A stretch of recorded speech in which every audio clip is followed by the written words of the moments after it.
again. My name is Joe, and this is Joyful Noise Productions. And today we're going to conduct a little experiment here. An experiment I've been wanting to do for quite a while because, let's just say, it's something I came across.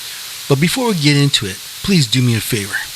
Like this video, share it to all your friends, and subscribe. So that way you kind of get notifications of every time a new video drops. But also comment so that way we kind of get this conversation rolling here on Facebook. You know, ideas, or if you want to rant about something, it doesn't matter. You know, we want to kind of get this ball rolling here. So plus I just thought I want to grow my channel. So please do me those things, and that way we can be able to kind of get up and going with this. Now, also, I do have a Patreon page that you can also go and help support this channel to be able to create better content.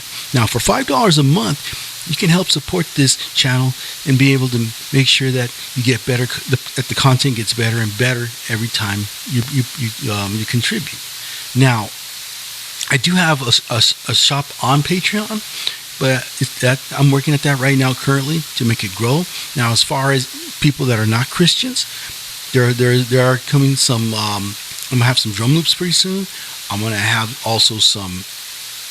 You know, I mean, I do have right now currently guitar presets right now for if you have a Valatin or if you have a Native Instruments Guitar Rig 7. I'm gonna be having those right now, so I might be having presets for those if you want those at a good decent price. So do me a favor, visit patreon.com/JNP Multimedia. That way you can be able to support this channel, or if you want interested in buying things on that, you can be able to do that as well. So let's get started. When I got into audio production, there's obviously we went through the typical criminals that we would see on YouTube. Now, obviously one of them I kind of got more hung up on and more drawn to was Glenn Fricker of Spectre Sound Studios. Yeah, I know. He tends to upend everybody, make everybody all mad about some of the things he's found. Sure, there's even times he said things about that I believed in, and sometimes even my worldview of certain things. And sure, I felt he could be wrong about those things. I think, you know, I have my opinions of how I feel and the way he feels about those things. But then again, that's him. However, there are some things that he says that makes a lot of sense. And some bit of my processes of thinking and also philosophy, and also as a guitar player, it's also affected the way I've been able to produce and be able to create good guitar sounds and being able to create good mixes because of that. So as I've been watching it, there's this channel for an awful long time, maybe about 4 or 5 years. I finally heard something he said when he was moving back and forth from Windsor to Los Angeles. He said he was kind of interested and wanted to try out a Peavey Supreme, the Transtube version, which is the Hunter Water. So the Transtube Supreme was something that he wanted to use to create metal mixes with to see how it would sound.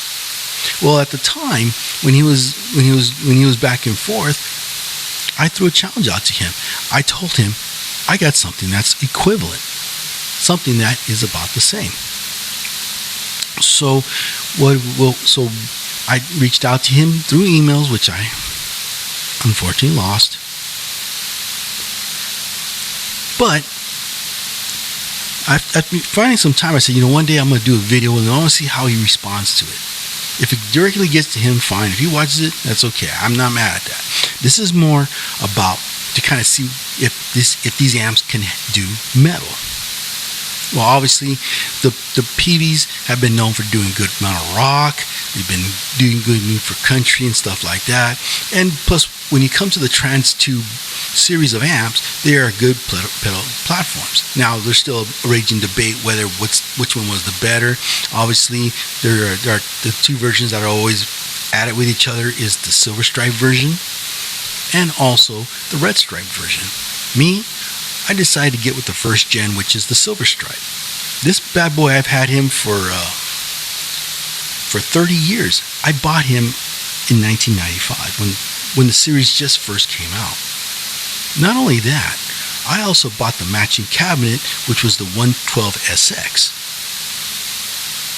So as I use this amp, it was my main go-to amp and the amp I would use for every setup. And that would be my signature sound, what they would say, quote unquote. Now, obviously, 30 years later, I still have him.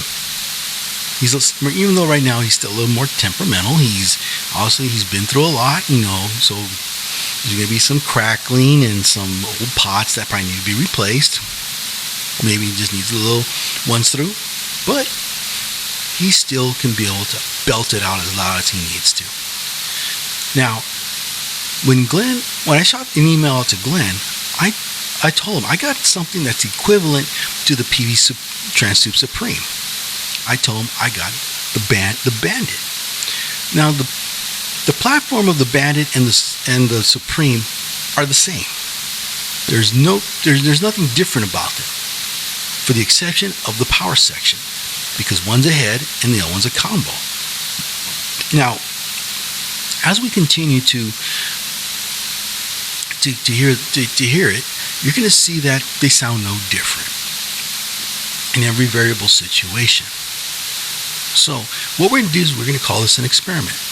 So first thing we're going to do in this experiment is that we'll be using 4 different types of cabinets.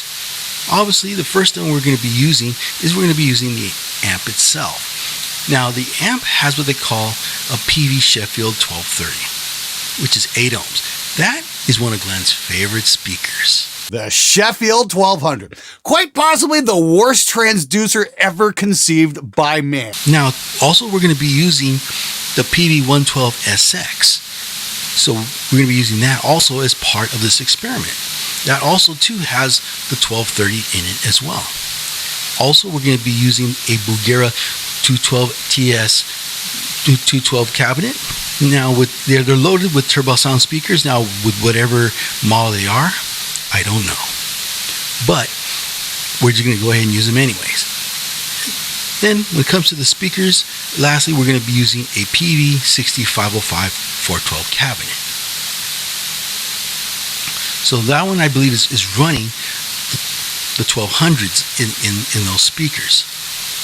Then, towards the end, even though due to some bits of this situation with my screen capture, some things I can't really do in screen capture, I'm going to be putting audio snippets of various different IRs that I'll be running the Bandit through. Now, keep in mind, I'm going to have when it comes to the IRs and the closed back cabinets, I'm going to be having the Bandit, the speaker on the Bandit disconnected, but I'm still going to be having it connected through the speakers and in this case also through my load box, which I have. Now what I'm going to be using, I'm going to be using my early 2000s Epiphone E-Series style guitar called the Basher, which is an SG style guitar.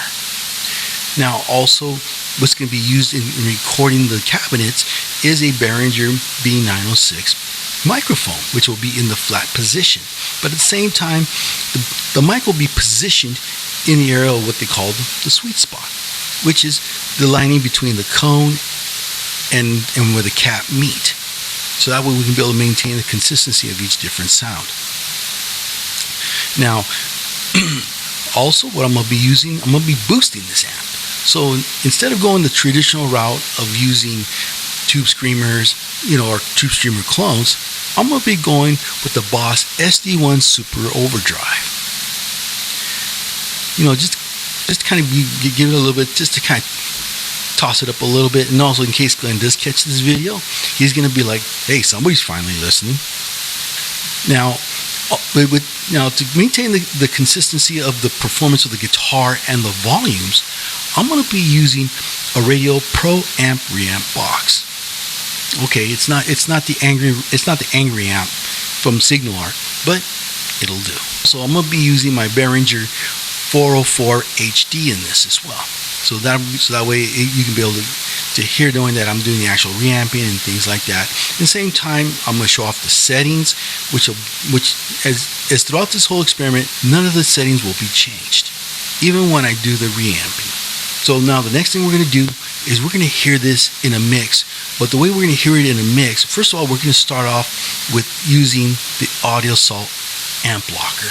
Now this one obviously is my go-to, and what I'm going to be using is the simulation of the block letter 5150 on this one. It's called the 5650 Plus. So now, with enough of the blabbering, let's do this.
Now, as you can see here, we're going to go right into my Reaper program.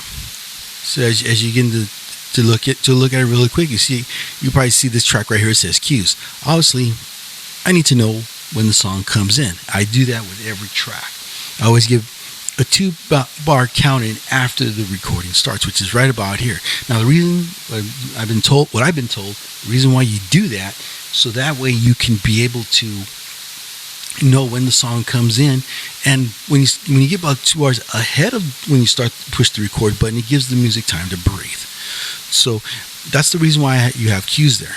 Now, as you see right here, in the drums, I got my drum here. I got MIDI remap because the contact of what I'm using is this right here.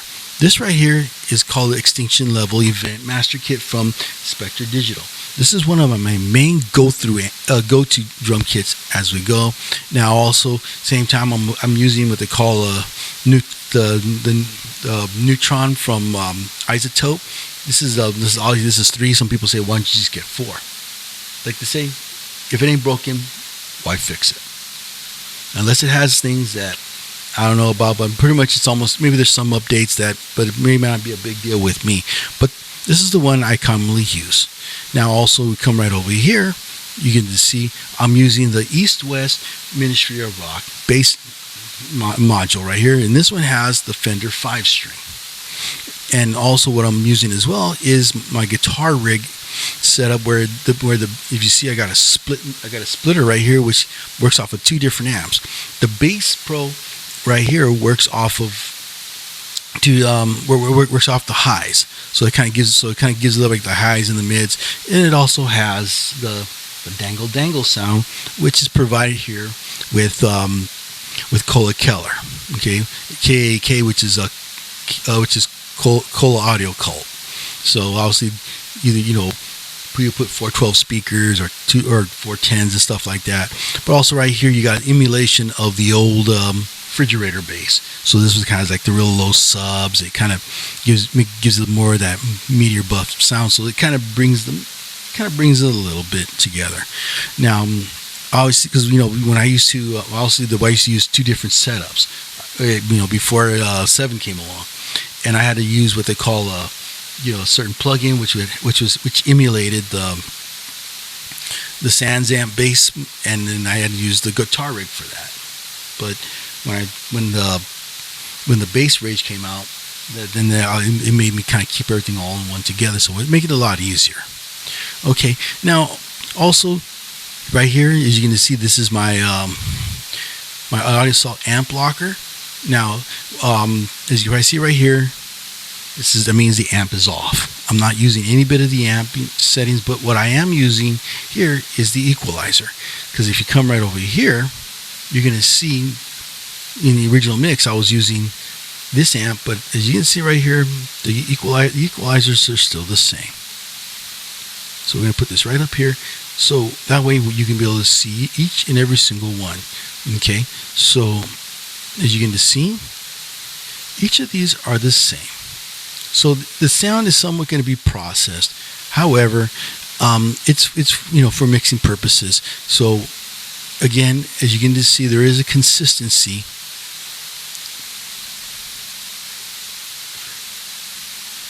in the sound. Okay, now then obviously when we come, obviously I have a guitar bus here, so that way to kind of help more shape the sound a little bit. As you can see right here, the compressor's off, so I kind of got everything almost like at a flat response, so that way you can be able to sit in with the mix pretty well. Okay, so we already heard how this one sounds, which is the audio salt, but let's go with the amp blocker. Oops, let's go right here.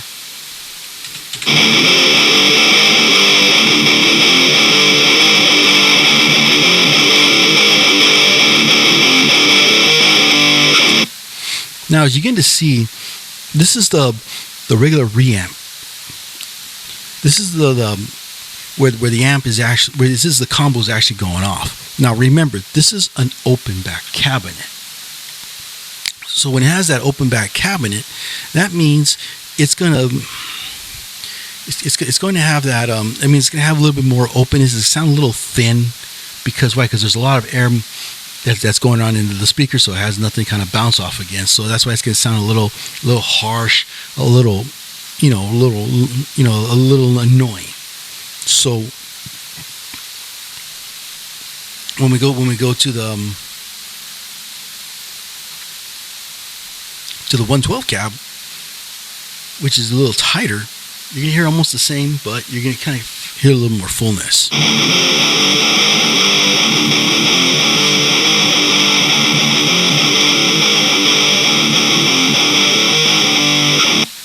Now, as you begin to hear it, it sounds more full.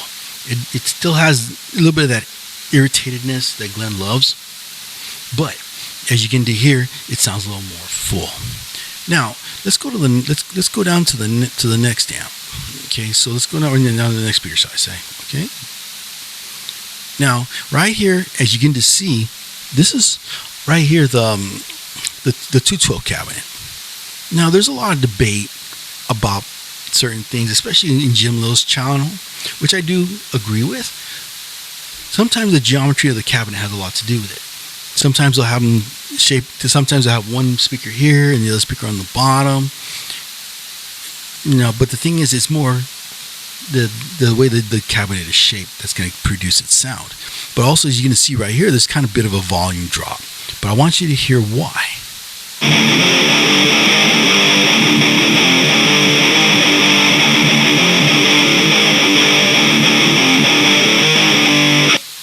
Now, as you begin to see, the sound is a little more warmer.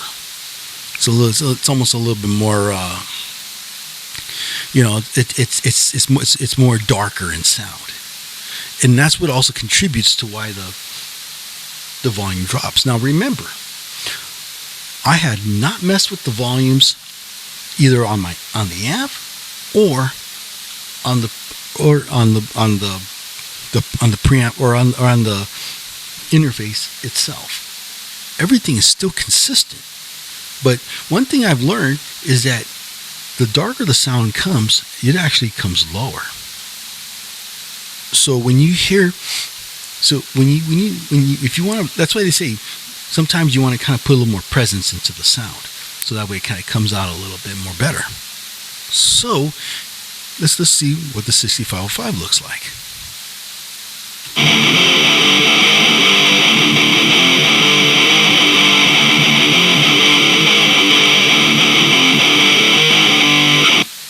Now let's look at the wave files. Now, as you can see, this one's even more darker. It's more full because there's more density in the 412 at this point. So it kind of comes out a little bit more brighter, but still comes out more heavier, but at the same time darker. So that's why a lot of people like to go with the 6505 cabs. Some of them go with the Mesa Boogie oversized cabs because they produce a different type of, they produce a crazy kind of sound where they sound nice and full. So let's kind of do a little more experimentation here. So let's go and let's start with the mix. So first of all, what we're gonna do is we're gonna toss around different combinations of different amp sounds. So let's go ahead and set this up. Okay, here we go.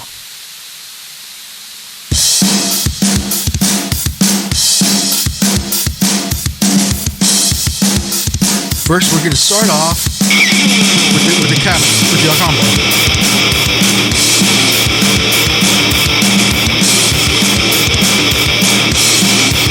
Now I'm going to add the 112.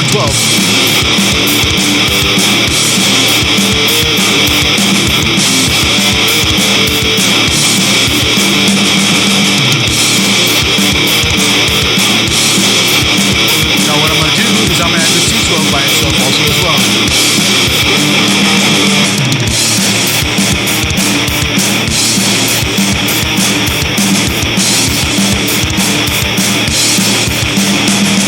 Now I'm going to put the 412 in.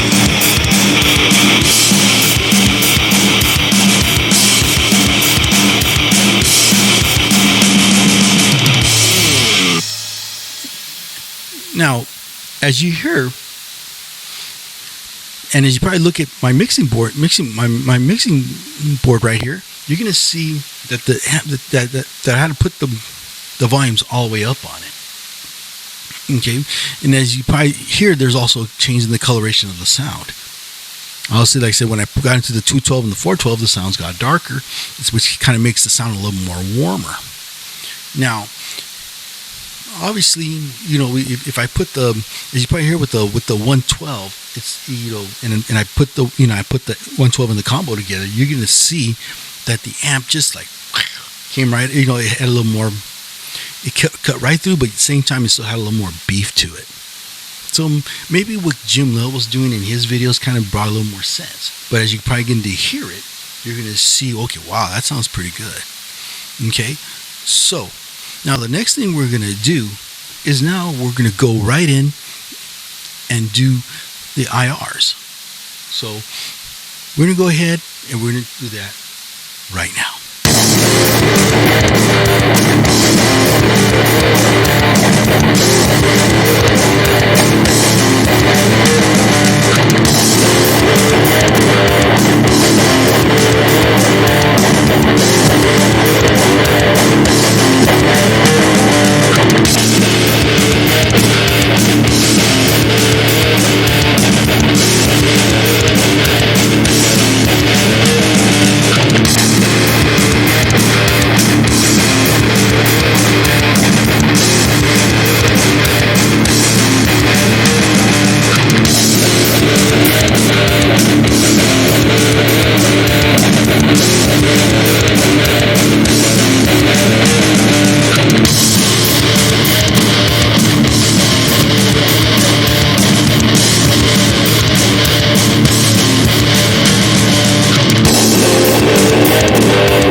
Now, as you begin to see, speakers do make a difference.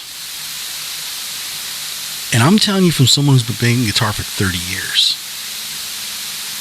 Sure, pickups make a little bit of a difference. For example, there's a different sound. There's a difference when you use pickups with Alnico 2s, Alnico 5s, even ceramic pickups. Obviously, ceramic pickups were a big deal back in the 70s. They needed something that could drive the amps hard.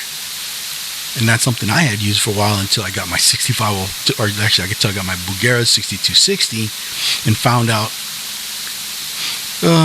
ceramics don't work with this. But it did work with my Alnico 5s or my Alnico 2 guitars. that I had. So it kind of helped tame the amp down a little bit. Because why? Because there's so much gain pouring out of the amp, it's not even funny.